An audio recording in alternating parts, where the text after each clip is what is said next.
Earlier this morning, a desperate Donald Trump traveled to Capitol Hill to personally meet with Republicans and rally support for his one big beautiful bill, which remains in serious jeopardy thanks to GOP holdouts. And Trump was visibly panicked and agitated when speaking to reporters before and after the meeting, lashing out at them and Republican lawmakers. But before we unpack all that, if you end up liking this video and you want to support the channel, please be sure to hit the like, subscribe, and alert bells before you go. All right, friends, we have several clips to talk about in this exchange, and quite frankly, many more that probably merit their own video. I want to stay focused on Trump's legislation here. He's been governing by executive fiat for the most part. This is a major piece of his legislative agenda, and it's in serious jeopardy. But to give you a summary before we get to the clips, this is from CNN. Trump told House GOP to stop negotiating and move ahead with his tax and spending cuts, sources say. Trump had a blunt message for Republicans during his meetings with the House GOP conference this morning. Stop negotiating and move ahead with his massive domestic policy bill, according to sources in the room. It was a message directed to the hard-right House Freedom Caucus and a group of Northeastern lawmakers who are making demands to change the bill. Trump also had an exchange with GOP New York Representative Mike Lawler, a supposed moderate, by the way, who made his case for a higher cap on state and local tax deductions, aka SALT, according to a source in the room. Trump's message: time to stop haggling and move ahead with the vote. Okay? So that's Trump. That's a summary of the situation.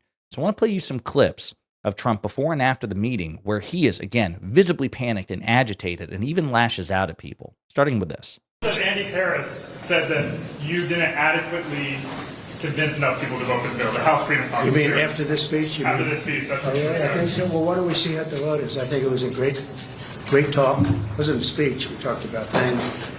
Who do you work for? Notice. Who? Notice. I don't even know what the hell that is. Get yourself a real job. Let me tell you. So he's pissed at the question. Hey, we heard from Republican lawmaker, you haven't rallied enough support, and you can just see it on his face, and you can hear it in his voice, the tension. Mike Johnson is kind of looking down and trying, to summon some sort of poker face. He wants to look affable and congenial standing next to the president, but he's obviously struggling to withstand the scrutiny. And Trump is lashing out at a reporter for asking a perfectly reasonable question based on a source in the room. I mean, it would have even made more sense if Trump attacked the Republican lawmaker in question, but he didn't. He attacked the reporter for asking the question. We'll see what happens when it comes to the votes. And to be clear, it's entirely possible that fear of Trump will motivate these so-called principled fiscal hawks to bend on their principles and give Trump a win. They almost always do, especially since he has returned to power in the Republican Party. They're much more likely to bend the knee now than they were in Trump term 1. But Trump is pissed off at these so-called fiscal hawks and Republican holdouts, people like Thomas Massie and others. This is what Trump had to say about Republican holdouts before the meeting. Are Republicans still grandstanding in your view? Oh, yeah, sure. You have a couple that will grandstand, but I think even the grandstanders should. Look, the alternative is a 68% tax increase. And you can blame the Democrats for that and one or two grandstanders. We only have one or two, but we have tremendous support. But you'll have a 68% tax increase, or you'll get a massive tax decrease. You'll get a tax cut, the likes of which we've never had before. This is bigger than any Ronald Reagan tax cut. It's even bigger than the tax cut that I gave, because as you know, that's being extended and increased. So this is the biggest tax cut in the history of our country. So did you see what he said there? You'll either get a 68% tax increase or a big tax increase. I mean, they want to talk about President Biden's mental fitness. Again, Trump should be scrutinized now that he's president, 78 years old, not particularly bright to begin with, not particularly deep on substantive issues. He doesn't have a real grasp of policy, and he's also floundering on camera in plain sight. What's interesting, though, is, again, he's probably referring to somebody like Thomas Massie, a so-called fiscal hawk, principled conservative from Kentucky, and his counterpart in the Senate, Rand Paul. And again, there's just no telling about what will happen as a consequence of this. I also find it interesting that Trump says, this would be the biggest tax cut in American history, when Donald Trump effectively created the single biggest tax increase unilaterally, not even through Congress, not even with Republican lawmakers, just himself with his tariffs, with his April 2nd Liberation Day. I call it Liberation Day. As even conservative commentators have noted, he liberated Americans from trillions of dollars of their own wealth as a consequence. And as Mike Pence, Trump's own former vice president, noted, It was the single biggest peacetime tax increase in American history, if not the single biggest tax increase in American history. So Trump has no leg to stand on here.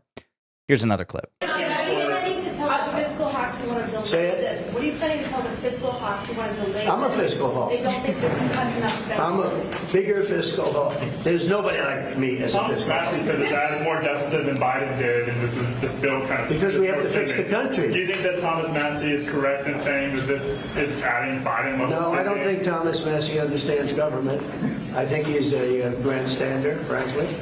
He'll probably vote. We don't even talk to him much. I think he should be voted out of office. And I just don't think he understands government. If you ask him a couple of questions, he never gives you an answer. He just says, I'm a no. He thinks he's going to get publicity. And you have that. You have that. They've got some too. Go ahead.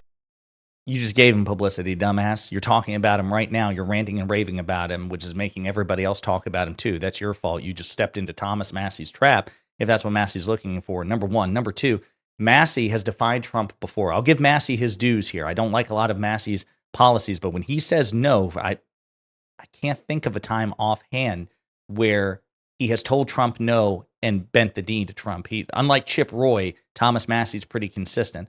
Number two. Number three, Trump has tried to primary Thomas Massey before, and Massey beat the Trump-backed challenger. Number four, notice how Mike Johnson's shaking his head, kind of doing that weird, awkward smile where, again, he's torn between a rock and a hard place because I'm sure he likes Thomas Massey. I'm sure he doesn't want to openly disrespect Thomas Massey, but he's obviously afraid of Donald Trump, and Trump is standing right next to him. So I don't envy Mike Johnson's position. Of course, I don't have much sympathy for him either, given that he helped create the situation in the first place. Trump, number 5 or 6, I don't even know where we are at this point. I don't know if Trump understands what the phrase fiscal hawk means, because what it means is being a fiscal conservative, right? It means not spending more than you take in terms of revenue. And when Trump says, just against this idea, like, you're not X. Well, I'm X. I'm X or Y. I'm more X or Y than anybody's ever been X. Believe me, nobody's been X or Y as much as I've been. Sir, what is a fiscal hawk?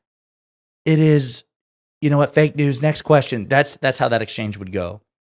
Donald Trump added more to the national debt in a 4-year term, single term, than any president in history. He added more to the debt and the deficit than President Biden did.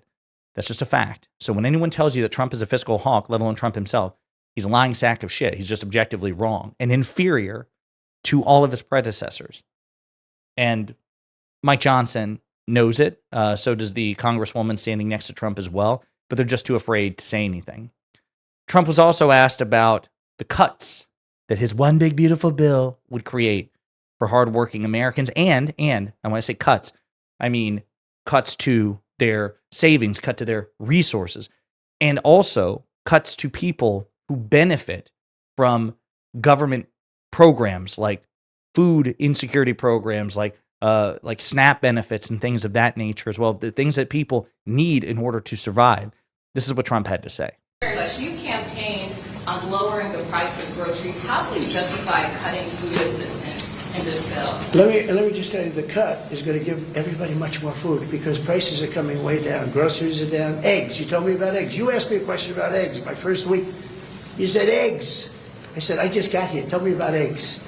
And it was going through the roof. You know that eggs now are way down. Everybody's buying eggs. Groceries down. Energy's down. So eggs are still higher than they were under President Biden. Energy is not going down. Trump lies about gas, for example. He's like, in some places in the country, gas is like 50 cents. No, it's not. The average, the national rate of gasoline, the average rate of it is more than $3, about $3.17. And there's no state in the union that has less than like $2.66. So Trump, again, is just lying about all this shit. But this idea of, you asked me about egg prices. Well, that's because you promised during the campaign trail that on day one, you're just so damn good that you would cut costs for the American people. And you're not, and you haven't. And costs at various points have risen under your administration. And you're proposing legislation that would cut food assistance from people who desperately need it. It does fly in the face of this notion like it's going to be cheaper for you all to eat. You're actively making it harder and more expensive for people who need that assistance the most. And It's not like there's a shit ton of the federal budget going towards helping people on food assistance. It's not like, it's the defense budget, for example, or something like that. It's a pittance in comparison. And you're looking to cut that? Ridiculous and cruel. So here's another clip. Waste, fraud, and Can you abuse. guarantee that your voters who supported the election, particularly working class voters, will not lose health insurance under this bill? Oh, they won't lose health insurance. Not only that, remember, I'm cutting drug prices by 85%. And right now, I'm saving it. I'm saving the whole thing because I did something that nobody was willing to do. Other countries pay a tiny fraction what we do. And I instituted favored nations. That policy has not gone into effect. Prices have not dropped by 80% whatsoever. Trump, in his last year in office, attempted to do something similar via executive order, and it got challenged and struck down in court by the pharmaceutical companies and people who had their interests in mind. And this is why he's not working with Republicans and Democrats to codify this legislation into law, because he doesn't really want to help cut drug prices for the American people, because he's in the pocket of Big Pharma. As RFK Jr. knows, Big Pharma, they donated $100 million to. Exactly. He wants to virtue signal and try to get the credit for it. And he might succeed, because it is insane, the hypnosis that Trump is able to generate on people. Like, oh my God, he didn't actually do this shit, but he wrote it down on paper in crayon. So I guess I better give him credit for it. No, how about you codify it into law? Sounds like you're not really serious about cutting drug prices. And we've also seen from nonpartisan agencies like the Congressional Budget Office, which works under Republicans and Democrats, Trump and Biden and Obama, that this one big beautiful bill will strip 14 million people off their health insurance from 14 million people, 13.7 million, according to CBO estimates. So again, Trump is just full of shit. He's just full of shit. And you know that Trump is panicking and on edge because you get this weird stuff from Mike Johnson, who has to placate and soothe the toddler tyrant. Good job. And I think this was a tremendous session. You may want to say something. Yeah, it was a great meeting. The party is unified. The House Republican Conference is excited. Multiple standing ovations. They love this president. The people back home love what he's doing. It's historic, and everybody understands the scope and the meaning of this. If we do not accomplish this mission, every one of you, all the American people, are going to have the highest tax increase that you've ever had. And among the debt ceiling cliff that's approaching and all the other problems, this is the bill to do it. I think we're going to get it done, Mr. President. The Democrats want a job. So again, he's agitated. Even this North Korean effuse praise isn't really pleasing him. He almost seems agitated, like, oh my God, kiss my ass, please, but be more persuasive and compelling in it. Multiple standing ovations. Again, the Republican Party collectively has ceased to be a loyal opposition party and has become an authoritarian cult of personality. It's super creepy and should be relentlessly made fun of, because these people are losers who've sacrificed principle on the altar of political expediency, the likes of which we have simply never seen. And again, there's no telling what will happen. But it's possible that this thing fails epically. Again, I just don't trust Republicans to remain super principled, because again, with the exception of Thomas Massie, whose principles I largely, in many cases, disagree with, but he's consistent with them, these people fear Trump generally more than their constituency. And, call outs from people who actually want fiscal conservatism. So I wouldn't be surprised if at the end of this, Trump is able to bully his way through, because he's made more progress in this respect than I've expected. But this is what we know from Punch Bowl News' Jake Sherman. The SALT caucus members have reached out to the speaker to tell them they are no on the bill after the Trump speech at the conference. So as of this moment, Trump's one big beautiful bill, at least as of this moment, at least as of this recording, is in serious, serious jeopardy. And this is his first and perhaps only major legislative agenda, ambition.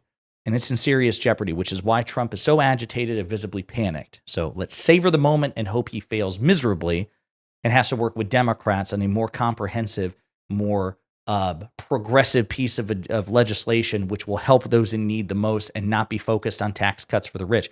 Hey, if you want to cut taxes for middle and lower class Americans, Democrats will work with you in a heartbeat, because they want to increase the tax burden on the rich and uber rich. This idea that, we got to cut taxes for the rich in order for the middle and lower classes to get their pittance. No bullshit. You can craft a tax cut agenda which disproportionately benefits middle and lower class families and Americans and puts a higher burden, rightly so, on the rich, whose dollars have less marginal utility. That would be the right and responsible thing to do. But Trump won't do it. And he quite frankly might do it if he thought it'd be in his political best interest, but that's when Republicans will turn on him en masse, even more than he's facing right now. So we'll see what happens. But in the meantime, let me know what you think in the comments.